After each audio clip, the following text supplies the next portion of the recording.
We all remember being asked, what do you want to be when you grow up? But when was the last time someone asked you what you did when you were a kid? I'm Kendall Jones, a summer intern at NASA's Langley Research Center, and I'm curious about whether childhood dreams lead adults to their professions. So today I'm talking to two Langley employees, one an engineer, another a visual artist, and we are chatting about child's play. We'll start with Emily. Hi, I'm Emily Mah. I'm a multimedia artist at the Advanced Concept Lab, otherwise known as the ACL.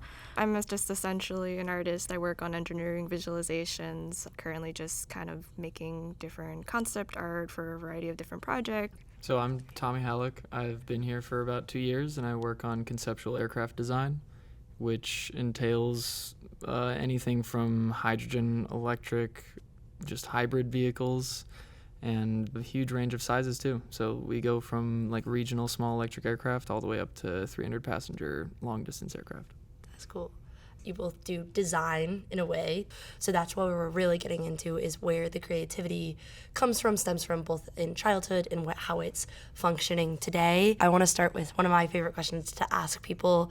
What were your hobbies as kids? What were you always doing? Or when you weren't doing school, what would you do? I feel like this isn't too much of a surprise, but I was definitely an art kid in school. Art was like a huge hobby of mine, and I'm really happy that I'm able to still do it today. I was definitely the kid who would always be like coloring with crayons or colored pencils, just always had a sketchbook, just drawing, or kids would come over and be like, hey, can you draw me something? Or stuff like that. I think always being able to do like arts and crafts, that was kind of like things that I just like to do in my free time.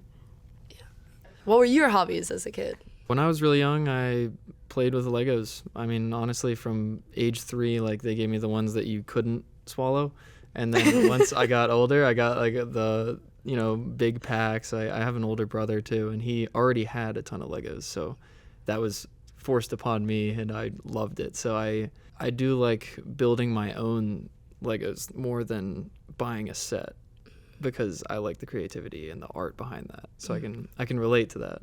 I did enjoy art. I just wasn't very good at it. I feel like I would doodle a lot, but none of it would look exceptionally good. When you were saying you built your own things and you would get creative with it and you would draw, when you were doing these, what would you create? Like, would you draw something specific? Was there something you really loved? Or were you like, I'm just doing anything? For example, I would, with the help of my grandmother, write stories, and I would write little plays, but they were always about horses. I was the horse girl. Well, as an artist, I'd learn how to draw like little things step at a time. Yeah. And I had a horse phase too, where I was just drawing nothing but horses. Yeah. So. How long was your horse phase? I'd say it was probably a solid like half a year, until I got Mine was like 15 years. I was gonna say I had a phase too. I was like a shark kid. Like I just drew sharks. I feel like boys always have snakes. like they have a shark phase. It was like 10 years. But did you like build sharks? Did you draw sharks? Like, for me, it was like things that looked cool. So it was like snakes. You could draw a snake that looks cool. If I tried to draw a person, I would throw it away. Yeah. But humans are very hard to recreate. Like, did you build the sharks? Or? I did a little bit, but honestly, when I was very young, I started building like little spaceships and like little planes, and I don't even know why. I think That's I had cool. other toys and other books, and I like would have pictures of them, so I would build stuff like that. And it was like I really liked doing that. I didn't like trying to make an animal out of Legos because that's really difficult. Do you remember what like the first one you made, or the first one that really stood out to you, like a specific project or like snake dragon thing? There was this one time I tried to make like a giant, it's not an animal, sorry, but That's fine. I tried to make this giant aircraft, and it was like literally like a meter across, and my issue was that it was actually falling apart, so I had to make it like structurally decently sound, but it would fall apart. Was that like your first engineering project, do you think? Yeah, probably. That's cool. That's cool. Do you have one that you're like, when I was a child, this was my Mona Lisa, I did that? I don't think I can pinpoint any particular piece of art, but one thing I will say I also did as a kid was draw comics. So I would always start comics, but like would never finish them just because I always had so many ideas, and I'm like in the middle, I'm like, oh, this would be a great idea, and create a new one. Yeah. So I think one thing I remember was being able to like finish a comic from start to finish, even though I like absolutely hated finishing it, but like I did it, and I was like, I actually completed it. What was the comic? It was about like a bunch of like rabbits. This is so embarrassing to say, but they were like rabbit superheroes. The story was really bad. That's all. I don't remember what happened in the plot, but it was. I just remember like being like, yeah, something happened, and then they saved the day, and then there was a mermaid somewhere in the plot. Mermaid just appears. Yeah, exactly. That's so great. As one does. For either of you, were there people who really, like, you drew inspiration from? This could be family members. I was and am the Mythbusters kid. I remember the first time I saw a Mythbusters episode, I was obsessed with it. I was also obsessed with like Bindi Irwin because she had a TV show. My other show was Horseland because I liked Horseland and I liked My Little Pony. So I did science and I did horses, and I think it was very specific. But yeah, any like people or on TV or in your household or like just around teachers that really inspired you. Steve from Blue's Clues. He was my guy. Yeah, exactly. the original, the first Blue's Clues guy. I think he was definitely like, look at how easy it is to draw things. You know, he was my Bob Ross. But I'd say in terms of like other like actual people like in my life, like I'm the oldest, so I didn't have like an older sibling to kind of like look up to. So I was kind of like exploring things and kind of paving the way of my own. But I will say I had like one aunt who was always like very crafty, so whenever she'd come to visit, she'd always give us like a bunch of crafts and stuff like that, and I think that was also very helpful in, you know, kind of encouraging my hobbies. I have an older sister too, and she was very crafty, but I didn't really like the art part of craftiness. I guess I wanted to just build things. So my group of friends when I was growing up, like, you know, under 12, we would go buy the like fireworks and then like rip them up and then like put them in something else and then try and ignite them and see what happens. Oh my. And it turned out to be kind of expensive, so then we ended up just using the smoke bombs that are like the little circles. Like And- the ones that you throw at the ground and they go crack. Well, you light a little fuse on them and you put it in something, but it actually like you can build up, you know, pressure with those. Oh, 'cause boy. they're Oh smoke. my. That and like ping pong balls, actually, if you cut them up into small pieces, they become very flammable. So we would put those in bottles and then light them on fire and kind of make it like a little rocket. Oh my So, god. but stuff like that where it's like nothing that's gonna lead to anything good, but it was really fun. Was that your first experience with like rocket science? I wouldn't call it that.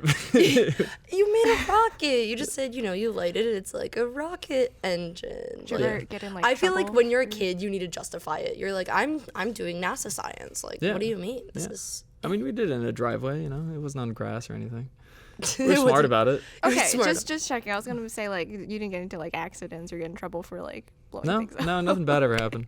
Did you ever have any friends who you were like, I'm gonna sit down and do art with, or was it more like, I'm gonna do this on my own time? Yeah, I would say it's a mix. Sometimes it'd be on my own, and then I'd always have like a best friend come over and we'd do like an art session, stuff like that. So And did you have like any teachers who they're like, you should do this or you should do that, or Tommy, please stop lighting ping pong balls on fire in your free time? When I was in 7th grade, that was kind of I think the first tipping point where I really didn't want to go into Algebra 1. I was like, I can't do this. An But engineer who didn't like math. my parents were like, no, you really you can do it. Just try your best. And my teacher there, she was very helpful. And, you know, I wasn't a straight A kid then, but it was just, it was a struggle. But then that's when I realized that, like, you can struggle and still learn everything and still be good at it after. And so that was kind of how I changed my mindset with that. And I kind of just went on from there believing that I could do it no matter how hard it was. I'm so jealous. My 7th grade teacher made me forget dreams for like, I made a model of my room once. It was like a math project, and I didn't think it needed to be very good, so I did it really quick. Yeah. And I did it all on my own. Like, my mom kind of helped me, but I did most of it. And I brought it in. Everyone else clearly had their parents' help, and I got ripped to shreds. Oh, no. And I didn't want to do model making for years and years and years. And now I'm like a scenic design major. I'm like, I'm taking back my childhood. What about you? Did you have any teachers who supported you or ripped you to shreds? So I never really felt like art was a possible career. I guess until high school, I was kind of like, okay, I need to figure out what I need to study in like college. Taking like an AP studio art class and having a teacher being encouraging enough to like help me submit things to like contests or like scholarships and stuff like that helped me see sort of that potential and like, okay, I can actually make this into a career. That's really cool. Going from there, as an adult, do you still participate in these hobbies? Like, No. no, absolutely not. Do you do it outside of work ever? Yes, in some shape or form. I feel like there's one thing where people say like you should separate your hobbies from your career, because like the last thing you want to do is just like, you know, keep working for the rest of your life doing the same thing. But I think there's a good way of kind of distinguishing the things that you actually genuinely like doing in your free time versus things that you have to do for work. When I do have some downtime and I want to like just sketch a bit, I'll do some of that. So I do, and I think it's very fun still. So I went back home and I grabbed my big bin of Legos, and I tried to build the current project I'm working on, actually. Which is, in my head, it's like, it's not work. It's soothing to me, and I get lost in it when I'm building the Legos, even though it takes me like weeks to build something that I'm proud of. It's the perfectionism of trying to get these square blocks to look like an aerodynamic plane. It's fun to me. So like I get back from work and my brain's fried. I'll do that because it is relaxing to me. Makes sense. The transonic truss-braced wing that we are working with Boeing on building. Well, Boeing's building it, but we're working on the configuration and further analysis of the concept. And I just thought it was a really unique looking plane, and I thought it was really cool. So like when I tell people about what I'm working on, I show them pictures of that, and then I was like, well, we don't have a model, so I got all these white Legos, so I'll try and build one. When you were growing up, did you ever want to work at NASA? Was it ever in your head, oh, I should do something there? Honestly, no. When I finally decided that I wanted to pursue like creative stuff, I did animation in college. So naturally, what I aspired to do was just to work for animation companies like Disney, Pixar, kind of thing. That was kind of like my reach goal. So I never really thought about like as a possibility in like aerospace engineering. Whenever I think of NASA, it's always like scientists, engineers, aerospace engineers, and stuff like that. Like I genuinely did not think that there was really a space for art, and even if there was, it would probably be really, really small and like niche. So hearing that like this was like people do this, like do you use 3D visualizations to, you know, help create concepts and communicates a lot of their planning. It's actually really cool to hear about that, and eventually also know that there's like a whole lot of other creatives here at NASA. I honestly didn't think this is where I'll be, but I'm honestly really happy to be here. So it's been really cool. What about you? Did you know your position existed? No. Like when I was studying in college, I always really liked the design part, which was like only senior year and maybe like one class at the beginning, like intro to aero, where they tell you this is what you want to prioritize when you're designing an aircraft. This is, you know, the end goal. And that was always really fascinating to me. But the problem is 90% of all those classes are teaching you how to code and teaching you how to just do other things where you're like, wait, is this not aerospace? Like aerospace engineering? I want to design planes. That was when, I stayed and I took another design class during my 5th year. I was getting my master's. And so I did like a bunch of extra design classes, and I was like, okay, this is what I really like. But from all my friends who had already left and gone into industry, they were like, this design thing doesn't come often. I just feel like by an extreme stroke of luck, I ended up here, and it's amazing. When you design, obviously it's a lot of math. Do you ever draw a sketch first, or you go to your Legos, here's how I would put it together? It is a bit of both. Let's say right now in my position, like we're looking at like where we're going to put engines on this aircraft. Okay, if we put it on the wing, these are the implications. What if we put it on the tail? And you give it a little sketch, you're like, okay, that's probably not going to happen. There'd be a lot of mechanics of transferring energy through to the back of the tail and everything, and probably mess with the center of gravity. But that is all drawn on a whiteboard, and I came to really like whiteboards because like we can just throw this concept on the board with every imaginable configuration possible. And that was also something they taught us in senior design. It would be like, come up with at least 5. And so you're like, we got to get creative here. The nature of the project that I'm working on revolves around creating concept that hasn't been fully, established yet, or at least they didn't want to give away too much. It just revolved around concepts. So it was a matter of having to kind of redesign, recreate architecture that was generic enough so it didn't reference any of their current existing stuff, but still making it look sort of similar. So just kind of puzzling how we would go about to doing that. Does that mean changing the geometry, changing, a lot of the elements and textures and stuff like that? So how much of that kid spirit of creativity do you feel like you still have and you can still employ? Well, I think that, I'm not going to run around and pretend I'm like a dragon or anything like I used to, but there's a lot of flexibility within our branch and what you want to work on. Mm-hmm. And if you can justify it as important and relevant to a project, it's feasible to get done. Yeah. So you're definitely allowed to pursue a lot of pretty out there things that are very interesting. I would second that. I would say when you're at work, there is still some limit, kind of like how you alluded to, of like what you can do. You're not running around saying you're a dragon.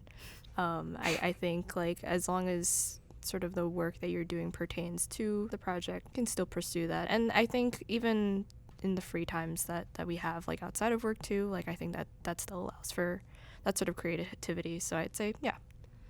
Those are both so helpful. I feel like I'm in college right now, and like it's the thing to be a little pessimistic sometimes. People are like, I'm not gonna get to do this, that. So that actually makes me, as like someone who's about to enter the job fields, feel like way more happy. Yeah, I would say like there can sometimes be that mindset of like, oh, okay, kind of climb up the social ladder. You kind of have to do this and before you actually want to do the things that you want to do. But I think that still goes back to your mental mindset of like, if you really want to do it, you should pursue that. I don't think that should stop you. Like, you shouldn't stop yourself. I feel like that's something that if you really want to do it, you should take that initiative and go out to pursue the things that you want to do, even if it means doing stuff outside of work, participating in communities and joining projects and stuff like that. I think that's still something you can do. With that idea of if there's something you want to do, you should go out and do it. Does that tie back to your childhood of, I really love doing this thing, I love drawing, I love building my Legos? Do you think that childhood, whether you knew it or not, do you think it has influences on you today, both in ways you realize or ways you didn't realize, I guess? I think it definitely does. Like, I don't think I would have ended up at a aircraft design job if I didn't think about designing things all the time when I was growing up. And I feel incredibly lucky to have gotten there, but yeah, to some point, it's like if you know something's fun to you, then find a way to do that for what you do as a living in some way. Like, maybe the first job you don't get exactly what you want, but like, just keep trying and you can inch your way onto something where people are willing to help you, give you funding, or give you a job doing what you want to do. And I think on top of that, just having sort of an open mind of like being able to explore new things and new skill sets. One thing that helped me, I guess, get this job was sort of the breadth that I could do in terms of like the medium of work. I could do 2D, I could do 3D, I can work on a variety of different mediums, and that's because I liked doing it. I liked exploring those different mediums and had done a bunch of that beforehand. So I think having that, and on top of also knowing a bit of like coding as well, like having a lot of different things that I knew how to do and that I like doing too, I think definitely helps. I think a part of it too is like knowing how to do a lot of things and being flexible with it. Yeah. And being flexible with what you want to do as well. Yes. So like when I first got here, if somebody was like, okay, we want you to go code a battery model, I probably would have been like, oh man, I want to do airplanes. Yeah. But now, 2 years later, I'm doing a battery model and I just want to go back to it. I just want to keep working on that because I see how it can help what I want to do, what I want to push forward in the world. Yeah. And you don't have to be good, like really, really good at the things that you know how to do, but I think it's just having that open mind of being able to want to learn. Things are always constantly changing, and being adaptive to that is also a huge part. With that, like, that's definitely advice for people who are like growing up in things. Do you have any advice or things that you would want to say to adults about encouraging kids, like parents or like aunts, uncles, anyone who's influencing kids, about how to encourage the kids to continue to be creative and follow their dreams? Or do you feel like we've kind of got it figured out? Buy them Legos. Buy them. Lots of Legos, lots of crayons. I think just stay inspired, being able to help people to be inspired to do things, I think is really important. In high school, there was a huge part of me that was like trying to figure out what I wanted to do with my life and like where I wanted to go. And a lot of it centered around like what my passions were, like what was I passionate about. And I would thank my parents for helping me find out like, and encouraging me like, what are you passionate about? If you are really truly passionate about it, then we think you should definitely pursue that, and not just be like a doctor or something like that. I think there's a lot of time in the society, especially now, where they're like, you need to encourage them to do this one thing so that they can be a doctor or they can be a lawyer. What would you say to that about? I think that in today's world, education is adapting to what people realize they need now, like in their mid-30s or the age of people that are having kids. They're like, oh, these kids are in middle school are being taught how to code. Like, I don't know. I would say find the middle ground between telling your kids exactly what to do and letting them do exactly what they want, because there's going to be things where you realize like, oh, like, maybe my kid likes designing. Like, okay, let's see what he can do with that. Is it art? Is it engineering? Where can we go with that? Architecture even. But if they're like, I just want to, sit in the corner and eat hamburgers, then like, I don't know. Last like big question that I once did a interview for something, and they were like, what do you want in life? And I was like, I just want to be a person that like little Kendall, who was sitting like holding her little stuffed horse but watching Mythbusters, and then it would change and she'd be watching Horseland. Like, I want to be someone that she thinks is cool. So do you think that your childhood self would think what you're doing right now is cool in whatever you would define as the word? I would definitely say so. I think that if I knew this is where I would end up, I would have done anything to get here. And that's why I feel super happy and lucky that I did. I'd be like, what? NASA? What? That'd be crazy. Where? Yeah, where? Really? That's really exciting, yeah. When I grew up, I knew that I wanted to do something to like, have some sort of impact. Not to be remembered or, be famous or something, but like just leave the world better than I found it. And now I'm kind of, well, not now, but like then I kind of realized, well, do I want to leave the world better than I found it, or do I want to enjoy life and have fun? And then I was like, okay, we need to prioritize both. And so that's where I am now. On a similar line, I'd say like I've always wanted to create things. So like being able to have that opportunity to do that makes me happy. And that on top of being able to like take a part of a much greater initiative, that's really cool too. Yeah. And is there anything you would say to like some like little kid out there who's drawing their like horses step by step or starting to play with their Legos that they stole from their brother? Is there anything like you'd want to say to them? If you know there's something you enjoy doing, then pursue it as much as you can above all else. Keep going. You got this. Yeah. Tommy Hallock, thank you. Emily Mah, thank you. Thank you so much for having me. Thank you. To whoever's listening, I hope you learned both about our amazing engineer and our amazing visual artist, and maybe a little bit more about yourself in the process or what you want to do in the future and how to go get it. I'm Kendall Jones, and this has been Child's Play. This episode of Child's Play was produced with the assistance of Sandra Woodward and the Media Services Branch at NASA's Langley Research Center. The theme music was composed by Xanthi Miller, and the visualizer was animated by Sana Kakumanu. Thank you all for listening.